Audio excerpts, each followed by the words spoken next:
Hello everyone, so welcome to my channel exam struggle. तो आज हमारा लेक्चर नंबर 4 होने वाला है, जो कि ग्रेविटेशनल चैप्टर हम फिजिक्स के अंदर पढ़ रहे थे। ठीक है, तो लेक्चर नंबर 4 करेंगे और इस चैप्टर को आज ख़त्म करेंगे। लास्ट लेक्चर आप लोगों का होने वाला है, इसके बाद मैं नेक्स्ट चैप्टर स्टार्ट करने वाला हूँ। ठीक है, तो यहाँ पे आप लोगों को बता दूँ कि हम दिल्ली पुलिस AWTPO के लिए फिजिक्स पढ़ रहे हैं। ये वाली फिजिक्स आप किसी भी एग्जाम के लिए पढ़ सकते हैं। CGL CPO का भी क्वेश्चन आपका बाहर नहीं जाने वाला। काफ़ी चीज़ें डेप्थ में पढ़ाई जा रही हैं, तो टेंशन ना लें। बिल्कुल सारी चीज़ मैं टॉपिक वाइज कवर करा रहा हूँ और 2-3 चैप्टर मैंने कंप्लीट करा दिए हैं, वो जाके देख लेना। लिंक आपको डिस्क्रिप्शन बॉक्स में मिल जाएगा या चैनल पे जाके विजिट कर लेना।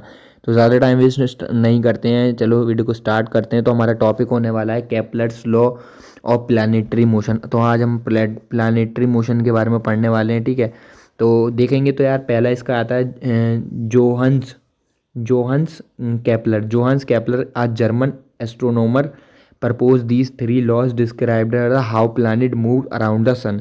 भाई देखो, केपलर्स प्लानिटरी मोशन वो होता है कि जो हमारी अर्थ है सन के अराउंड किस तरीके से मोशन कर रही है। ये सन है, सन के अराउंड हमारी अर्थ किस तरीके से मोशन कर रही है, गोल गोल घूम रही है, वो प्लानिटरी मोशन होता है। तो इन्होंने केपलर से मतलब इन्होंने केपलर के 3 लॉ दिए थे। किसने दिए थे? जोनेस केपलर ने। ठीक है, ये क्वेश्चन पूछ सकता है कि क्या नाम था उनका जिन्होंने लॉ दिए थे। तो जोनिस केपलर से जोहन्स केपलर ने 3 लॉ दिए थे।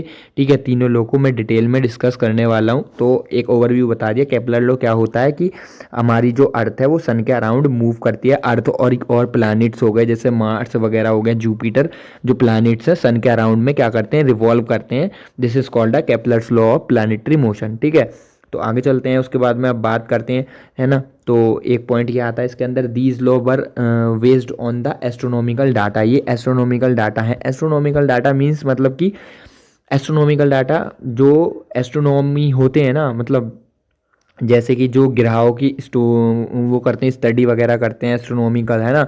तो उन उसके बेस पे इन्होंने क्या करा है, इस डाटा को निकाला है। ठीक है, तो these lower based on the astronomical data collected और एक्सट्रैक्टेड बाय। ये डाटा निकाला किसने था? तो वो ब्रेहन निकाला था। ब्रेहन ने निकाला था इस डाटा को। तो ये इंपॉर्टेंट क्वेश्चन है, यहाँ से PYQ भी पूछा गया है, तो इसको याद कर लेना। ठीक है, तो डाटा किसने कलेक्टेड करा था? वो ब्रेहन ने करा था। देन उसके बाद में आगे चलते हैं। ठीक है, तो अब हम पढ़ने वाले हैं कि केपलर्स फर्स्ट लॉ। ठीक है, तो केपलर के फर्स्ट लॉ के बारे में बात करेंगे। इसको हम बोलते हैं laws of ellipse laws of ellipse का लॉज भी बोलते हैं। तो इसकी डेफिनेशन देखते हैं। Every planet moves around the sun in an elliptical orbit with the sun eight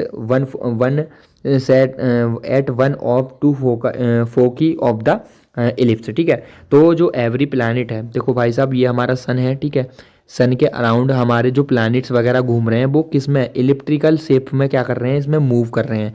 ये एक प्लैनेट ये हो गया। ठीक है, अब दूसरा प्लानिंग मैं बनाता हूँ। एक प्लैनेट ये हो गया, एक प्लैनेट ये हो गया। ठीक है, तो ये प्लैनेट्स हमारे क्या मूव कर रहे हैं? इलेप्टिकल ऑर्बिट में। इलेप्टिकल ऑर्बिट में क्या कर रहे हैं? ये मूव कर रहे हैं। इलिप्टिकल ऑर्बिट क्या होता है? इस तरीके से ये अंडे वाला शेप होता है, अंडे वाला शेप। ये पूरा सर्कुलर शेप नहीं होता है। ठीक है, तो पहला लॉ क्या कहता है कि every planet move around the sun in elliptical orbit with the sun at one focus. ठीक है, तो ये कह रखा है कि सन, इसके 2 फोकस होते हैं। जैसे एक फोकस पॉइंट ये हो गया, एक फोकस पॉइंट ये हो गया। तो इसके एक फोकस पॉइंट पे सन होता है। ठीक है, सन बीच में नहीं होता। सन नॉट इन सेंटर। सन होता है एक फोकस पे, जो कि किसी भी एक फोकस पे होता है, और ये 2 फोकस होते हैं। ठीक है, आई होप की चीज़ समझ में आ चुकी होगी आप लोगों के। ठीक है, तो आगे चलते हैं। जैसे कि आप इस एग्जाम्पल में देख सकते हैं, फोटो में देख सकते हैं। देखो, ये सन है, सन के अराउंड ये हमारी अर्थ है, और बाकी प्लैनेट्स मैं मान लेता हूँ यहाँ पे। ठीक है, तो ये एक फोकस इसका ये हो गया, एक फोकस इसका ये हो गया। ठीक है, तो जो हमारा सन होता है वो एक फोकस पे होता है। ठीक है, और ये इस तरीके से प्लैनेट्स इसके अराउंड घूमते हैं। तो इस फोकस को हम क्या बोलते हैं? फोकी भी बोलते हैं इसको, FOCCI, और इसको हम फोकस भी बोलते हैं। ठीक है, तो आई होप कि आप समझ रहे होंगे। एक मिनट। ठीक है, तो ये चीज़ आप लोगों को समझ में आ गई कि फोकस किस तरीके से क्या होता है प्लैनेट का फर्स्ट लॉ। ठीक है, तो इसके अंदर मैं बात करता हूँ कुछ पॉइंट्स के बारे में। तो इलिप्स क्या होता है? A close curve like a stretched circle. ठीक है, स्ट्रेच सर्कल मतलब कि स्ट्रेच मतलब खिंचा हुआ सर्कल जो होता है, जैसे इस तरीके से खिंचा हुआ सर्कल, उसको क्या बोलने वाला हूँ मैं? इलिप्स बोलने वाला हूँ। फोकस और फोकी क्या होता है? Every ellipse has 2 fix point. Every ellipse has 2 fix point.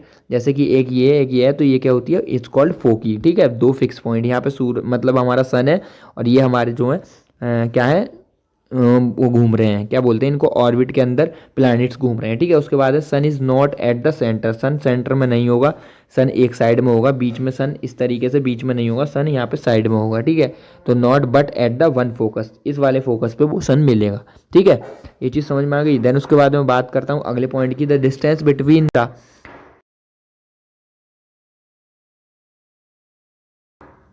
Wait continue, ठीक है। तो the distance between the planets and sun is not constant, ठीक है।